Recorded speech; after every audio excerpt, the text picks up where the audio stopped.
정신병원엔 정말 정신적인 문제가 있는 사람들만 입원하는 걸까요? 이러한 궁금증을 실제로 확인한 미국의 심리학자가 있습니다. 바로 데이비드 로제난이라는 사람인데요. 그는 1973년 정신병원에서 제정신으로 지내기라는 제목의 논문을 발표했습니다. 그가 발표한 논문의 내용은 가히 충격적이었습니다. 정신적 문제를 호소하는 환자들만 있을 것이라고 생각했던 정신병원에 로제나는 가짜 환자들을 보냈습니다. 가짜 환자들은 실험에 참여하기로 한 참가자들이었는데요. 그들은 정신병원에 직접 들어가 관찰과 체험을 통해 생생한 이야기를 전했고, 로제나는 그 내용을 바탕으로 정신적인 문제가 없는 사람들을 향한 병원의 행태에 대해 논문으로 보고했습니다. 가짜 환자로 참여한 사람들은 총 8명으로 미국 전역의 정신병원으로 보냈습니다. 처음 병원에서 가진 면담에서 가짜 환자들은 오로지 환청 하나만을 증상으로 이야기했습니다. 환청이라는 증상만 거짓말일 뿐 나머지 면담 내용은 전부 자신들의 삶에 기초한 진실만을 이야기했는데요. 참가자들은 가족, 생활 환경, 인간관계 등에 대해서 솔직하게 이야기했음에도 병원 측은 즉시 입원하라는 진단을 내렸습니다. 가짜 환자로 참여한 참가자들은 입원 후에 어떤 증상도 보이지 않은 채 평소와 똑같이 생활을 했습니다.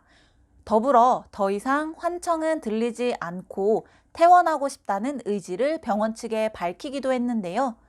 하지만 간호사들은 그들에게 친절하고 협조적이며 이상 징후가 없다라고 기록만 할 뿐 퇴원이나 치료 완료에 대한 언급은 없었습니다.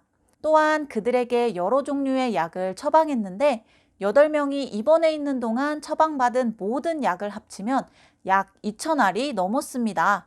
입원 기간 동안 처방받은 모든 사람들의 약 개수이기 때문에 한 명이 혹은 한 번에 많은 약을 받은 것은 아니지만 가짜 환자라는 걸 떠올렸을 때 무리가 있는 약 처방이 아니었나라는 생각이 들 정도임은 분명합니다.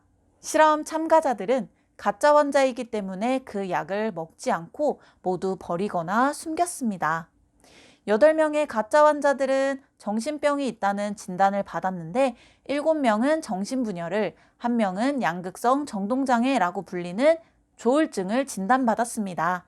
이들은 각기 짧게는 7일부터 길게는 52일까지 평균적으로 19일간 병원에 입원을 했고 일시적인 정신회복이라는 판정을 받고 퇴원하였습니다.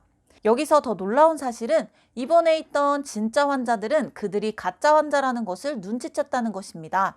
병동에 있던 환자 중에 3분의 1이 그들을 의심했고 참가자들은 노트에 기록하는 것을 보면서 당신은 안 미쳤네요. 저널리스트나 교수인가 봐요. 병원을 조사 중이죠? 라고 말하기도 했습니다. 로제난이 실험했던 시기인 1973년의 정신병원은 환자들에게 비인격적인 대우를 하기도 했고 수많은 법적 권리를 박탈당하는 등 환자들은 약자의 위치에 있었습니다. 그렇기 때문에 정신병을 앓고 있는 환자들을 향한 인간적인 대우와 함께 더욱 정교하고 체계적인 진단이 있어야 한다는 필요성이 이 실험을 통해 다시 한번 확인되었습니다. 로제난의 사후에 본 실험에 대한 문제를 제기하기도 했었는데요. 논문에 적혀있던 내용과 실제 실험의 내용이 달라서 신뢰할 만한 결과는 아니라고 이야기하는 사람들도 있었습니다. 그런 논란과는 별개로 이 같은 실험을 통해 정신의학계는 더욱더 객관적이고 세밀하게 진단 및 평가가 가능하도록 진단 체계를 만들어내기 위해 노력하게 되었습니다. 마음이 아픈 것은 몸이 아픈 만큼 중요한 문제입니다. 그렇기 때문에 끊임없이 마음의 병에 대한 진단도 구체적이고 체계적으로 변화하고 있는 것이겠지요. 심리학 실험실 오늘의 실험은 여기에서 마치도록 하겠습니다.